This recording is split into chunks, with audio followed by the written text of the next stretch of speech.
Today's episode of the Meet and Greet Barbecue podcast is brought to you by AOS Outdoor Kitchens. They are the South's leading outdoor kitchen design and installation specialists.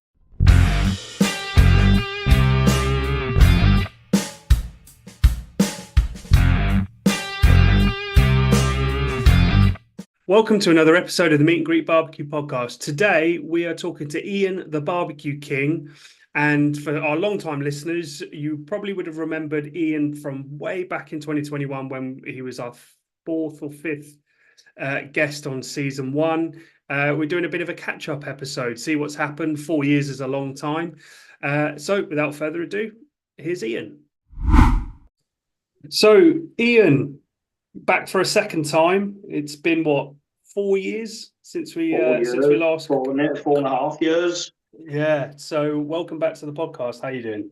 Thank you. I'm not so bad, thanks. Not bad at all. Quite a lot of water under the bridge. I've retired since then, although I do have a little part-time job just to keep me ticking over. Nice. Yeah, grandfather now, which I wouldn't have expected 4 years ago. So yeah, life's good. Perfect. And still loving the barbecue, I see. Very much so. It's a hobby that has just got hilariously out of control. But probably I'll tell you about later. You've got the dream scenario for me in the fact that you're retired, so you have all the time in the world to be able to plow into barbecuing. Although my father-in-law insists that for some reason, when you become retired, you have less time than you did while you were working. But as a reminder, before we go into that, because I want to know more about kind of retirement and what that means to you for barbecue, just remind everyone where they can see you on Instagram and things. If they want to have a quick nose before we get too in depth. So, on Instagram, I'm Ian the BBQ King. I've got about 5,600 followers now. Mm-hmm. Most of which are related to barbecuing. Although I do go off piste every now and again. I've got an old Ford, hopefully future classic, with its BBQ number plate, which people see it around every now and again. My wife has to wear a mask when she goes out in it because she was gutted when I bought it. But yeah, it's been quite a journey. There's no doubt about it. So picking up then, I suppose a lot can happen in 4 years, as you've already said. But I suppose give us the potted history catch up. What's been happening since we last spoke? With me and the barbecuing. So I retired 3 years ago. Lasted about a month and got a part-time job, just really to keep me out of mischief. My wife, she still works full-time, Andrea still works full-time. And at some point, we'll both sail off into the sunset. So that's for the future. Andrea's actually got her retirement date sorted, and she's got lots of plans for next year, which includes some holidays. We always make sure that everywhere we go away, there's some barbecuing to be done, which she does get a bit sick of me email saying, do you have a Weber? Yes, we do. Is it charcoal? Is it gas? Well, if it's gas, then I'll bring me Weber Go anywhere. So that certainly, it's a prerequisite when we go on holiday in the UK. But yeah, things have, from initial barbecuing, when I had my Weber Performer, and we've still got it. It lives in the garden. I've had it probably 6 years. It's still the best Christmas present that I've ever had. But from having my Weber Performer, I had a count up, just made some notes before we did this tonight. I've now got 7 barbecues, nice. Which is absolutely crackers because we haven't really got a big garden. And we've got a pizza oven as well. We're on our second pizza oven. We wore the first one out. So it's just crackers. It has got hilariously out of control, but we love it. And whilst we probably cook outside now 5 nights out of 7. We actually cooked inside tonight. Andrea cooked inside tonight. That's the first time for a while. But it's just it's a fantastic hobby. It's a brilliant community as well. I know you guys. We've got plenty of other people, and it's just fabulous. It is good for your mental health. It's terrible thing to say. That was not a terrible thing to say, but it is good for your mental health. That's all I enjoy doing it. It gets me out the house, in the garden, do new things, and hopefully I'll become a better cook as well. But time will tell on that. The odd barbecue fails, but yeah. So what does the collection look like now then? So what have I got? Pizza oven and the Performer. I've got a pizza oven, a wood-fired pizza oven. I've got my Weber Performer still. Still got a Weber 47 centimeter, which comes out with us on occasions. Got a Weber Go Anywhere, and I've got 2 Kamados. We went to the BBC Good Food Show after our first podcast, and I've always fancied the Kamado, but I was a bit frightened of them. And we met the guys at Barbecue Bits. I don't know whether you've ever come across them before. They're a company, I think they're in the south of England, just a relatively small company. But I bought my first Kamado there, and yet another great Christmas present. And I didn't open it till it got delivered. I didn't open it till Christmas. But it was small. It was just probably a 14-inch, or maybe 16 inches. And it more or less gave up the ghost about a month ago. The firebox had a lifetime guarantee, but I reckon I'd used it about 750 times. So I spoke to the guys at Barbecue Bits, and they did say, you're right, yeah, it does have a lifetime guarantee, but they just couldn't get the firebox. So it gave me an opportunity to buy another one. So I've got a bigger 21-inch Kamado now. So I've got those, and I've also got 2 Conros as well. So I've got, I'm trying to look like James Martin, but it's not really working out that way. My wife was looking at me, she's seen James Martin with his Conroe grills, and I got a small one. And then last year, I think, we bought a bigger one. And it's a brilliant piece of kit. Uses that Binchan, whatever, charcoal, and it is a fantastic piece of kit. So yeah, I've got those. So yeah, it's 7 in total, and they all get used as well. I love the fact you've done the classic man thing of, well, if you're gonna fiddle with what I'm doing, I may as well add a bit of girth to it, Well, that's right. bit of extra length, bit of girth. If I can pick it, that's what I'm having. You're absolutely right. I mean, we'll get through some charcoal. There's no getting away from that. Well, on that point, you've become a brand ambassador, haven't you, for Green Olive, right? That's down to you guys, actually. I was Dan McCarthy's the owner of Green Olive, and we're just chatting. Like, yes, I'm a brand ambassador for them. And hopefully, I do my bit. It's Instagram presence. I don't do any YouTube stuff. I haven't got any TikTok stuff. I do a bit of Facebook, but I'm not a massive. I don't do a load of Facebook. But Dan McCarthy, he saw the original, my original podcast with you guys in 2021, and they reached out to me, and I've become an ambassador for them. And that's, hopefully we're spreading the word. It's amazing charcoal. There's no doubt about it. It's all UK produced. It's 100% sustainable, and they do kiln dried wood as well. So best of both worlds for me. I go down the garden centre. I go down there too often, to be honest, and just fill the basket up with charcoal and firewood. So I was just like thinking back when I was first barbecuing, and I used to go to Lidl and Aldi and places like that, and buy like 40 bags of charcoal. And it's certainly quality over quantity. So yeah, great relationship. I've never met the guys from Green Olive Wood yet. I think they were down at Sizzlefest. I think they were the charcoal sponsors at Sizzlefest last weekend. We couldn't make it. Well, we keep threatening to have a big party somewhere when they're down in Surrey. I'm up in East Yorkshire. But at some point, I hope we all get together, because it's, I suppose that's been part of my journey as well. And it's and again, it's part of the community, but it works really well. I use a lot of their stuff. I do see him around a fair bit, but I actually haven't tried it yet. I've not tried their charcoal, but I have heard good things. You should give it a go. I mean, they have. I've done I've done 3 now, again, as part of as part of getting the word out. And people do know who I am now. They have a good giggle about it. But I do an annual show at our local shows. About 2,500 people turn up, and that spreads the word a bit for them as well.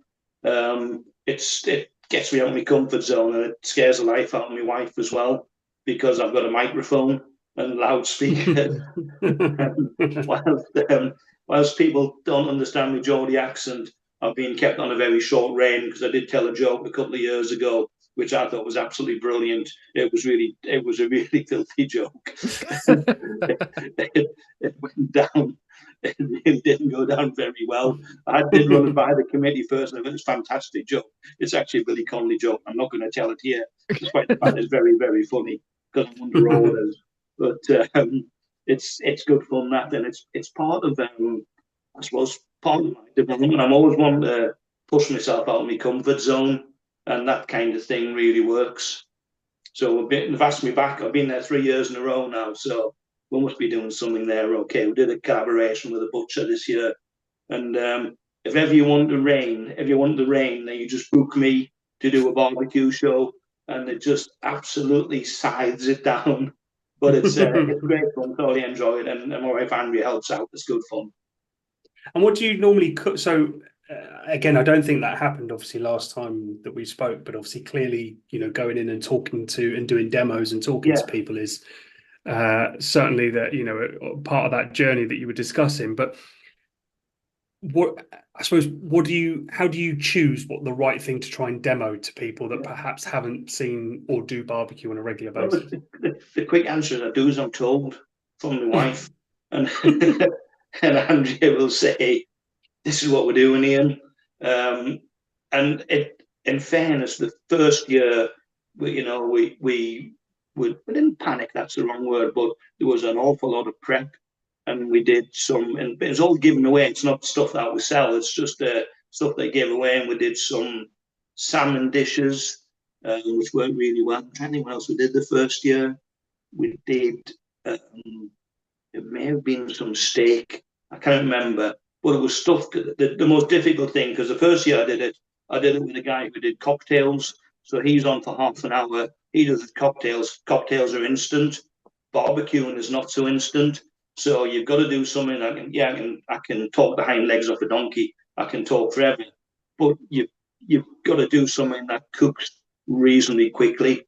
Salmon's a great example. We did some skewers. Year before last, did some pineapple and pork skewers and marinated all the pork the night before. It's a proper challenge to get everything there on the day. Fortunately, there's a local butcher. In fact, she's a pig farmer. She sits on the committee, and she brings her van round and packs all my barbecues up. And it's called Anna's Happy Trotters, actually, or Anna's Happy Kitchen. They're based in Howden, where we live, and she's a proper, decent, well, very, very good pig farmer. So she always donates a bit of stuff as well, and it works really well. But this year we did it in collaboration with another butcher. So the butcher brought, it was hilarious, because he brought his van down, and there's like a great big beast coming out the back of the van. And then, as well as doing some burgers and some sausages, which went down really well, they demonstrated how to cut the various bits of beef and pork as well. And then so he was doing that, then I was cooking it. So as a collaboration, it worked really, really well. Don't know what the plans are for next year, but it's just good fun. Apart from the fact that it absolutely lashes down every time. It really does. So, it's always in July, and I think, goodness me, in July things should be sunny, but I don't think we've had a sunny one yet. But it can be difficult, because you say that, like, a cocktail guy, he's there. There's your cocktails. Bosh, have a bit, and you can sample them. Whereas it's a much more difficult thing. I took my Conroe down this year. We did some skewers on it, and they cook really, really quickly. I tried to look like James Martin with my Conroe, but doesn't quite work that way at all. But it's just good fun. Yeah, it's I hadn't really truly appreciated the issue of kind of cooking to pace if you're talking to people barbecuing wise at these shows. The only thing that I have seen someone do to kind of break that up if you're doing like a longer cook is when I went to Sean, the Irish Eggs barbecue school. He was doing a brisket as part of the school, and Right. his point was the brisket I've already had to have on because of the amount of time it takes. Yeah, of course. Yeah. However, I've done a video of the trimming, the prepping, and everything. So he put that on behind him as he was talking them through Right. that, but then also made like a barbecue sauce while he was talking them through that. So the brisket effectively, I mean, it was cooking during the actual Yeah. class, but I suppose if it was resting, you could be talking them through the prep and stuff if you had a video behind you, cook the barbecue sauce so it's instant, and then cut and serve. But otherwise, so much of that style of barbecue being low and slow must be hard to try and discuss on a stage like that. It's very, very difficult. And despite the fact I love me barbecuing, I don't do a great deal of low and slow. Can you say it? Low and slow stuff. We were at Sizzlefest a couple of years ago, and Marcus Borden, isn't it? Yeah. And Marcus Borden did a demonstration. He's obviously the consummate professional, and that's what he does for a living. Well, they did a similar kind of thing. I think it was with a tomahawk, and the guy butchered it, and then he was cooking it as well. And it probably took about 20 minutes, but he's a consummate professional. I'm just a daft Geordie who likes to talk a bit, and but it works. I mean, we got asked to do.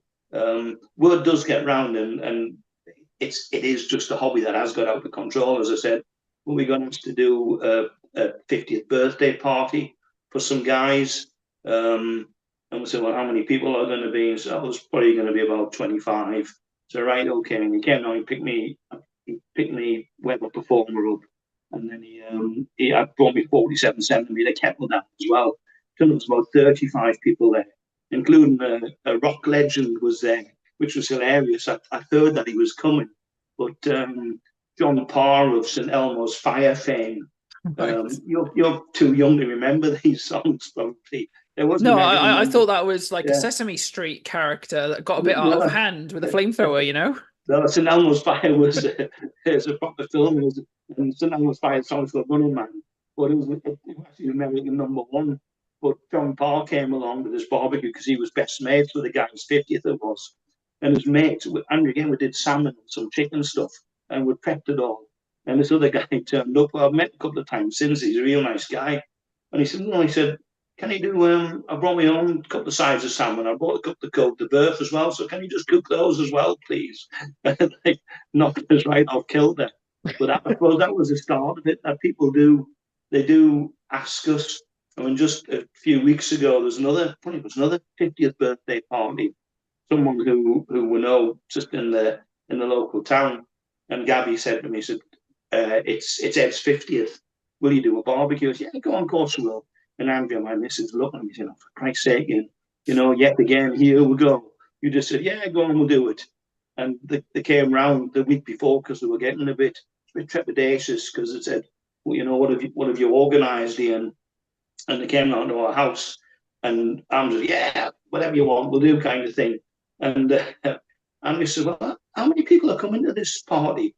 And they said, well, about 60. So there's about 45 adults and 15 children, so you'd be cooking for 60. And at which point Andrea's looking at me saying, I can't believe you've done this again, Ian. But we did a magnificent a bit of rump beef, and we got it from the local butchers, and I think it was about 120 quid this bit of beef, and you just like chuck it on and hope for the best. Well, you don't know, I am a bit better than that, I suppose, to give myself credit. But you're propping it with a thermopen and hoping that it's all going to turn out, and it was magnificent. But I took me Weber performer down, took 2 Conros down, my Weber Go Anywhere, and my little kettle as well, all set out. I actually look quite professional, like yeah, no idea. And it was the first time we'd done something like this for forever, really. And it turned out okay. It's all about the prep. And Andrea worked hard on the prep. I mean, I did the cooking, and Andrea helped as well. But it was, I'm not like phased by that now. If you'd asked me that when I first came on and did this podcast with you guys, I would have run a mile. But I like I do like to push myself, and that certainly pushed to that one. There were 60 people. Yeah, go. That's not a problem. I mean, it sounds like you're accidentally just falling into being a caterer part-time now. That's going to be your part-time retirement job. We'll laugh about it. And I used to be an insurance broker in my former life, and Andrea, my missus, she's an insurance underwriter. So at some point, we must get some public liability insurance, because if we manage to poison 50 people, it could be a rather expensive way to go bankrupt. But we're trying. I mean, we've been asked to do another one. There's a couple who we know who I met on Instagram, funnily enough, and they live in the local village. They're van lifers, and they're gone off to Morocco. And he messaged me last night on Insta and said, "I'm having a bit of a going away party because we're going off to Morocco for the next few months. How do you fancy doing a bit of collab? He's a musician." He said, "I'll do the music and you can do the food." I'm like, "Yeah, that's fine, Billy, not a problem." And again, I'm just looking at, "Oh God, Ian, just behave yourself, will you?" But as you can see, I thoroughly enjoy it, and it's just good fun. It is, yeah. So with the sort of, I'm going to say catering jobs that you've done, what you were just describing with the parties and that, are you planning the menu, or who you're doing it for? Are they telling you what they want, or is it a collaboration? We asked them. There's one that we did. We said, what would you like? And then within reason, and obviously it's got to be cooked in certain times, etc. But they left it to us as well, and we did some prawn skewers, which went really well. Again, they're quick and easy to cook. The big rump of beef. I spoke to the butcher, said, what would you recommend? And we spoke to the guys who had the party. He said, that sounds good, and it's a nice party piece as well when it comes out and it rests and it's carved. So yeah, we do put some thought into it. It doesn't. The one thing I have learned is that it doesn't happen overnight. But we did a massive rib of beef for some friends last year, and just one of the neighbours, actually, it was 8 or 10 of us, I can't remember, and I wheeled me performer around to their house because they've got a bigger house than we've got, and I bought it was a massive rib of beef, this one, and we stuck it on the barbecue. I used briquettes rather than lump wood, because briquettes do burn longer, and I was thinking, I can't believe that you're just chucking this on the Weberry, and you've got to have some faith. And it worked really, really well, because it was, stuck it on, seared it off, and then just cooked it in direct, and it looked after itself to a degree. And as long as one of the things I got for Christmas, and in fact it was for my birthday, and I'd forgotten about it, to be honest. So my birthday's in January. I got my Christmas presents, which are generally all barbecue related, and my birthday's in January, I said, and Andrea said, "There's another present I got you." And we were actually on holiday we were in Bangkok. We always go to Bangkok. I know a good joke about Bangkok. I'm not going to tell it, because I know you edited it out last time. And we got back, and it was a thermopen. So I'm at £100, but again, that's a fantastic piece of kit. And we did some. What did I do last night? It wasn't a barbecue fail. We did it wasn't a Côte de Boeuf. It was like a big sirloin, like a porterhouse thing. And I knew I was chatting to neighbours, had a couple of beers, and I'm thinking, put the thermopen in. This is just going to be a bit over. And sure enough, it was. It was still very nice, I have to say. And that was because I was also getting used to the new Kamado. It's crackers how it does get out of hand, because I've got a new stainless steel cooking roasting tin, and and it was all like, yeah, let's have a go at it. Like, I'm reasonably proficient. That's above average without blowing my own trumpet. But I just knew when I carved it, it was going to be a bit over. And sure enough, it did deliver, and it was a bit over. But I should have realised when the temperature was saying something like 74. So I'll get it off the end, but I was too busy yakking to the neighbour next door, who's also into his barbecue. If you've been looking or thinking about an outdoor kitchen, then look no further than AOS Outdoor Kitchens. They are the South's leading outdoor kitchen design and installation specialists. Their extensive showroom is based just outside Bournemouth on the Dorset-Hampshire border, and as well as numerous in-store displays, also features a live outdoor kitchen where they cook every week on Kamado grills, pizza ovens, and all filmed and shown on YouTube. They offer a wealth of knowledge on how to transform your patio into the most incredible outdoor dining area with styles and options to suit every budget, and you can guarantee they will be able to create something perfectly suited to you and your home. They stock and supply everything that you're going to need for outdoor cooking, including barbecues, Kamado ovens, pizza ovens, outdoor fridges, and every accessory that you would need to become the ultimate outdoor chef.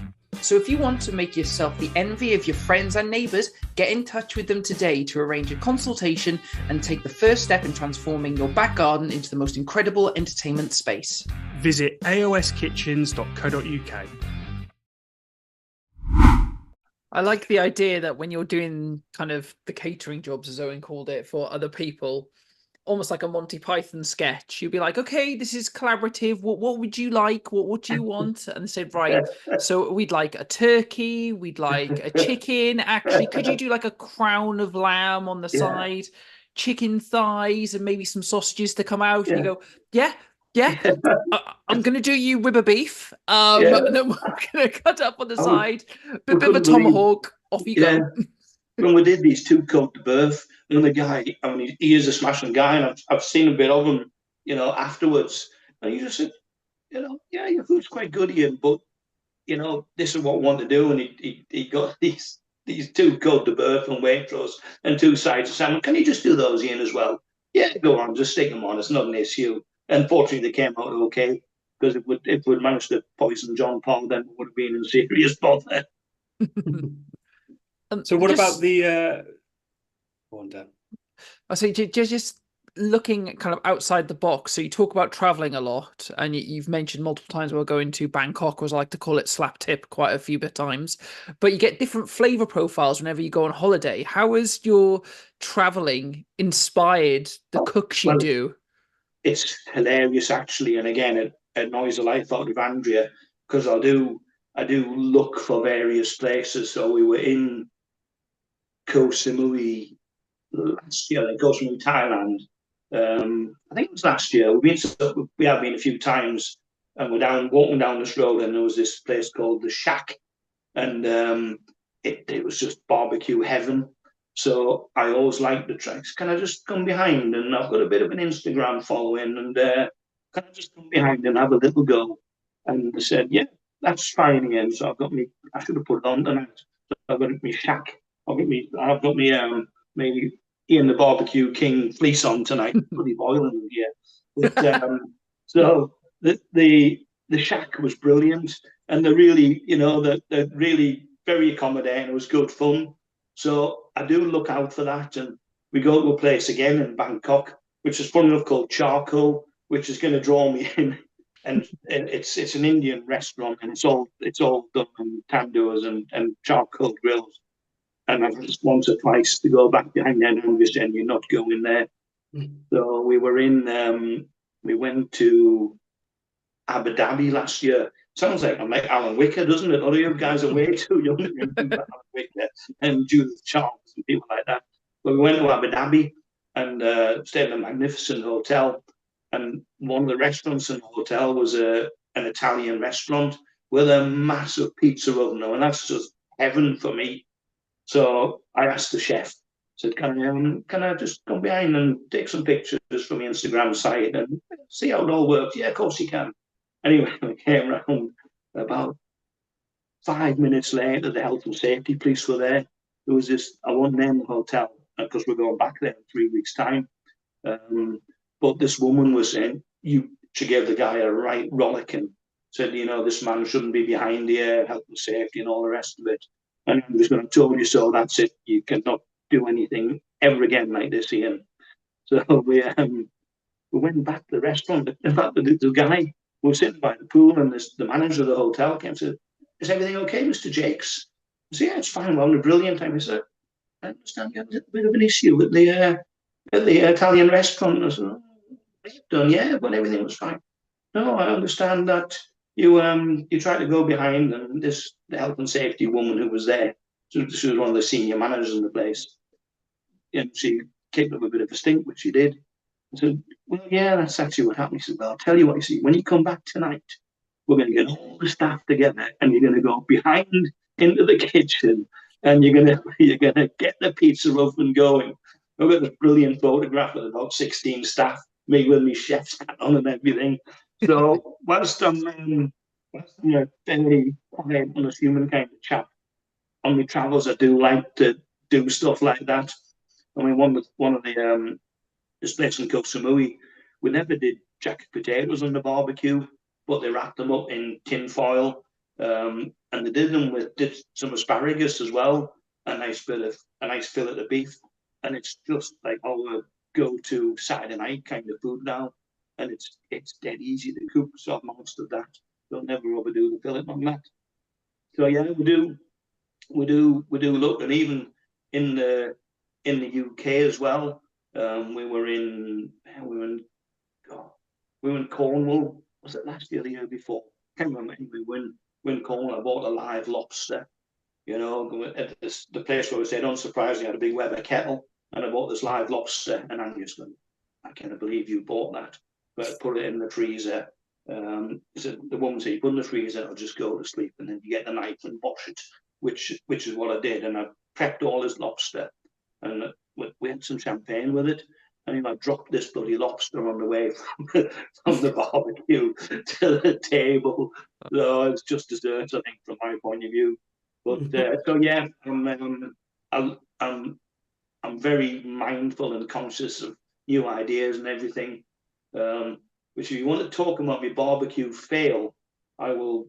That leads quite nicely into it. If you want me to tell you about it now? Yeah, let's go into barbecue fails for sure. And you can see I'm a big lad and I like my food. And we went to a restaurant in York a few weeks ago, and it was a Michelin star restaurant. It's actually owned by Tommy Banks, who you may or may not have heard of. He's on Great British Menu. He's got a fantastic hotel. And we went to this restaurant, and the food was really good. But we did a signature tasting menu, and they had as a supplement, they had a scallop. So would you like have scallop as well as a supplement? It was 30 quid for one scallop. 30 quid. Yeah, go on and have that. There was 6 of us there. Got 3 and shared them. And it came out. It was nice, but it was nice. Let's make no bones about it. So surely I can do as good as that. I know I'm not Tommy Banks, and certainly don't look anything like Tommy Banks. But I do a bit of voluntary work. Unsurprisingly, do some voluntary cooking work on a Friday morning, doing bacon and sausage and stuff like that. There's a fish lady outside, and I bought 6 scallops from the fish lady. Like, here we go, we're going to have a good go at this. And they were like £1.50 each. Anyway, I did them in a garlic and chili butter sauce, and I made all this chili butter sauce. And anyway, put them in the barbecue. I put some lovely pans, been name checking from Netherton Foundry. I don't know whether you come across them, but again, they're fantastic. They make amazing pans. I've got this lovely skillet from Netherton Foundries. Put the garlic butter in, and the scallops, and the temperature was just molten. And honestly, the whole street could smell the burn. And anyway, I still served them up and said, "There you go, there's your scallops." They're not quite as nice as the ones that we had at Roots Restaurant in York. And I can't eat them. Well, I'm going to eat them. But man, it was dreadful. So I've bought some more scallops which are in the freezer, and I'm going to have another go. So it was a dreadful barbecue fail, because the whole lot was, I mean, honestly, the smell was pungent. It just was most unpleasant. But we'll have another go, so you live and learn. I'm never going to be Tommy Banks or Michelin star chef, but I'll have another go and we'll get them right next time, hopefully. So there you go. We do have them, yeah. That was a classic one. We, the steak that was a bit over last week. That really, I should know better, but I was sharing beer over the fence from my neighbour, so that just got a bit out of hand. But on the whole, we're not doing so bad.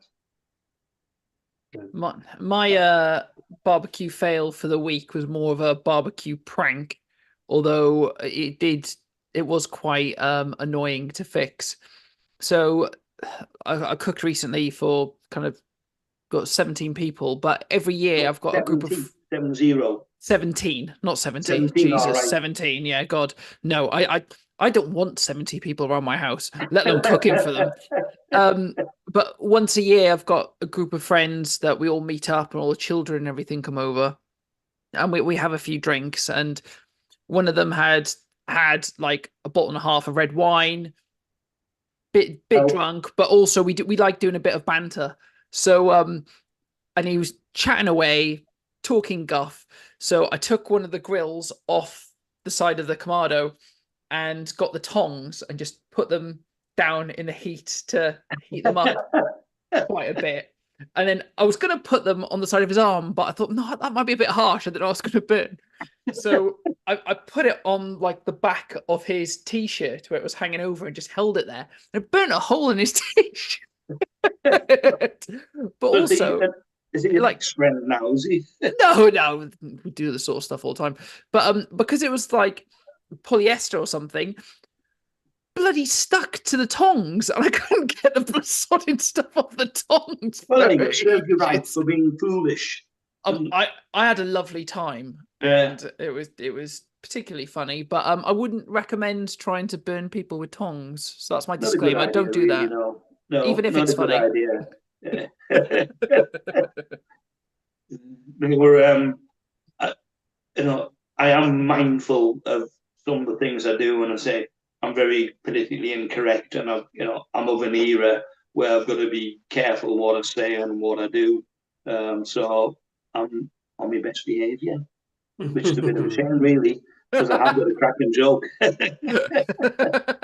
might tell you it off air. I've only actually barbecued once in the last week, so I don't have a fail, just more of a bit of disappointment. So if anything, that's worse, right? That's got to be worse. Yeah, just so long and short of it is, went to the butchers, and normally I go on my own, and I always go in and bulk buy. So I'll go in and buy a shed load of meat and then just, put it in the freezer and work our way through it.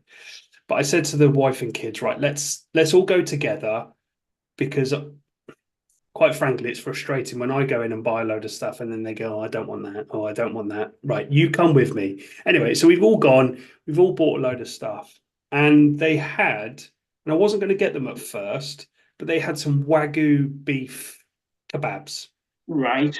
In a barbecue sauce, and they were quite reasonably priced, I thought. Anyway, cooked them up, no problems. I managed to get them medium as well, which is quite nice. Mine was certainly rarer. The beef was really tasty, as you would expect from Wagyu. So, yeah. Mm-hmm. From Wagyu. But the barbecue sauce was horrible. Bloody ruined it. Like, I don't, it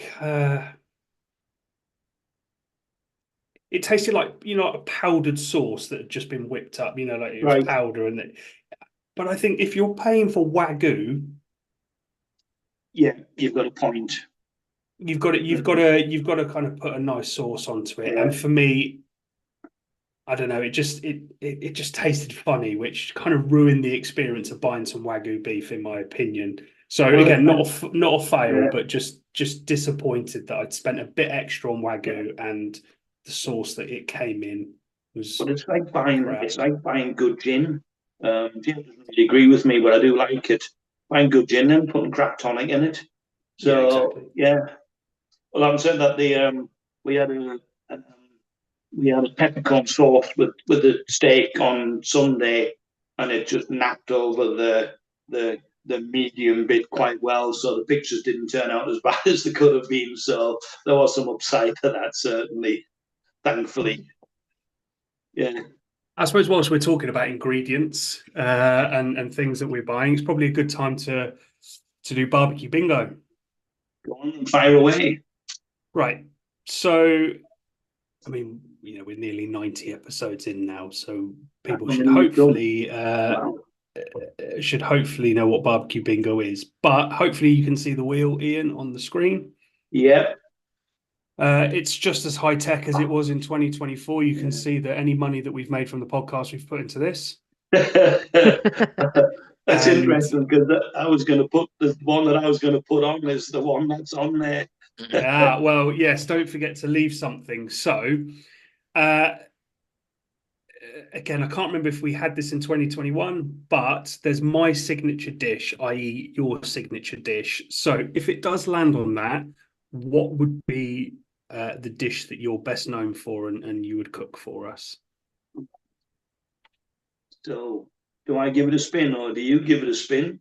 I give it a spin. It's just, what would you say is your signature dish? What are you known for? My signature dish is, without a doubt, it is fillet steak, asparagus, and a jacket potato.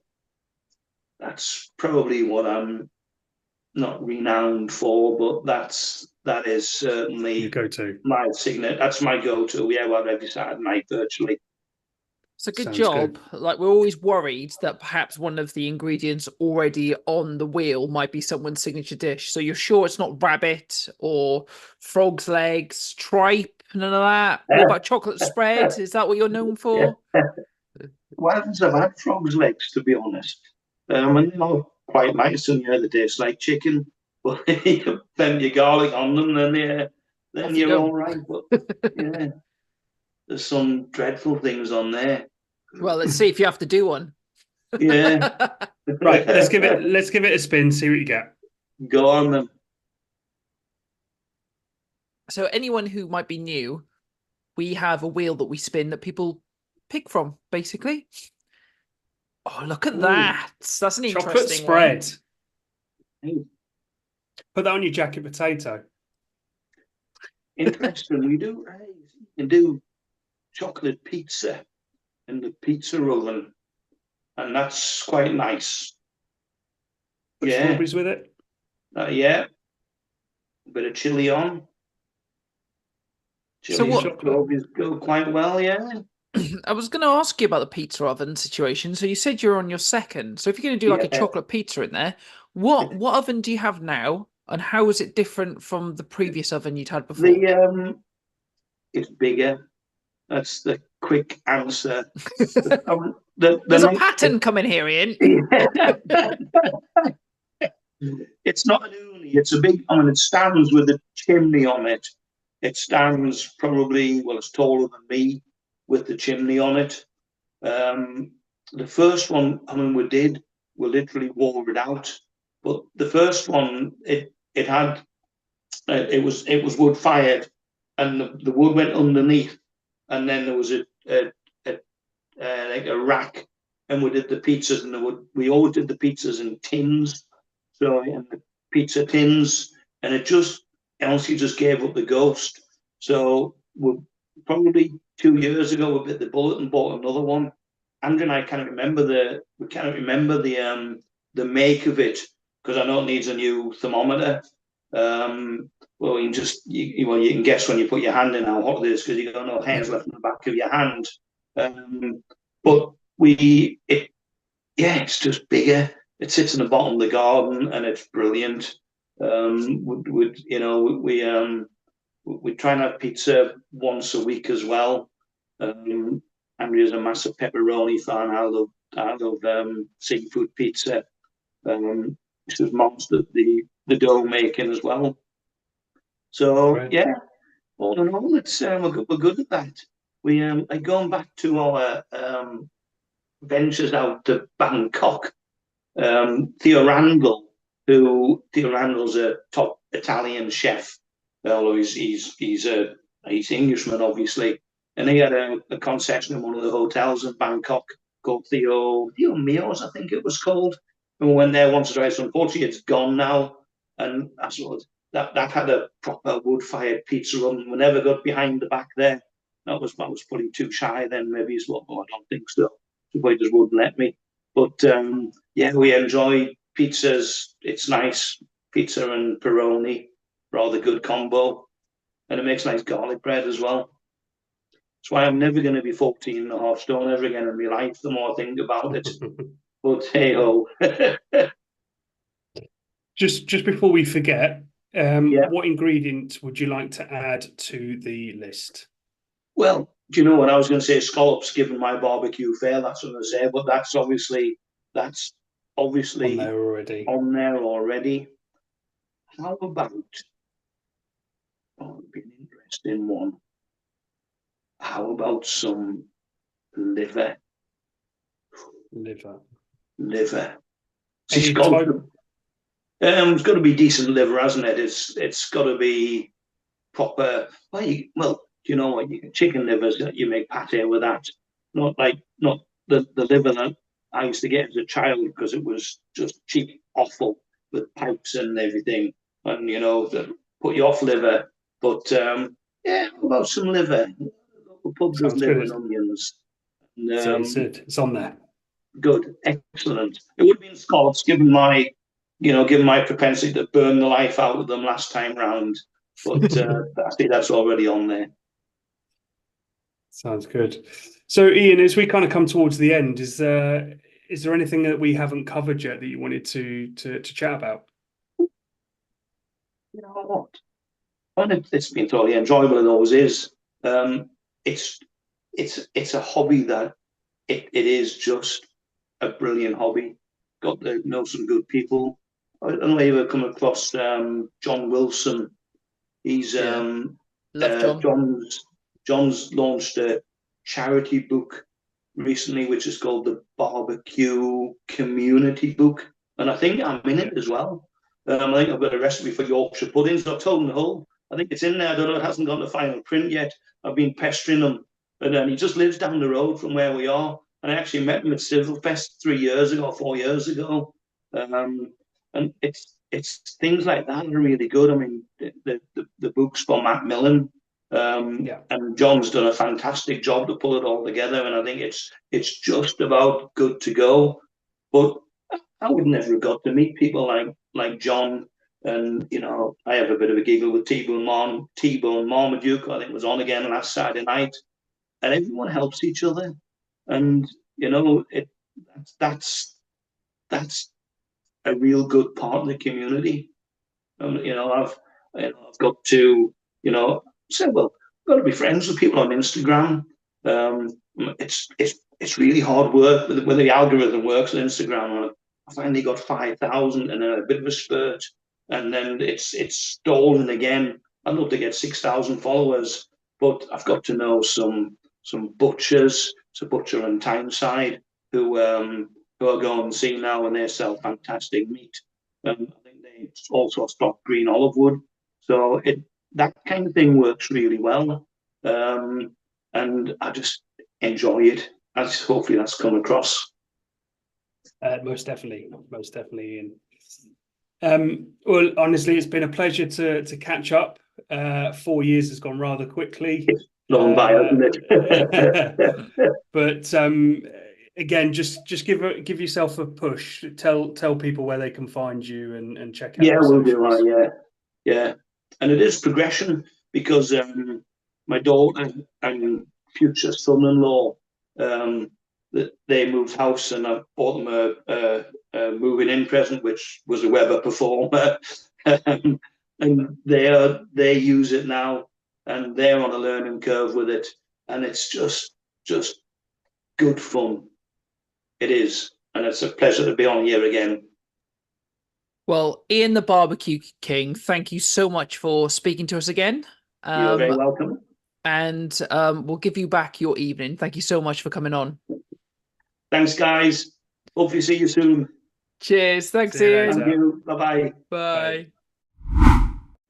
That's it for another episode of the Meet and Greet Barbecue Podcast. Thank you so much, Ian, for taking the time to speak to us. It's been great catching up with you and hearing about all the things you've been doing, and you going back out to Slap Tip as well. Thank you so much for telling us about that. So thank you for following us on social media. You can find us just by Googling Meet and Greet Barbecue Podcast. We're on Facebook, Instagram, The Talk That Ticks, all of that sort of jazz. You can also go onto our website and drop us a message or an email. We'd love to hear from you. We want to hear what you'd like us to be talking about. Any questions, we'll get back to you, and Owen will tell you how you should be barbecuing properly, and I may ridicule you if I think it's funny. But until next time, keep on grilling.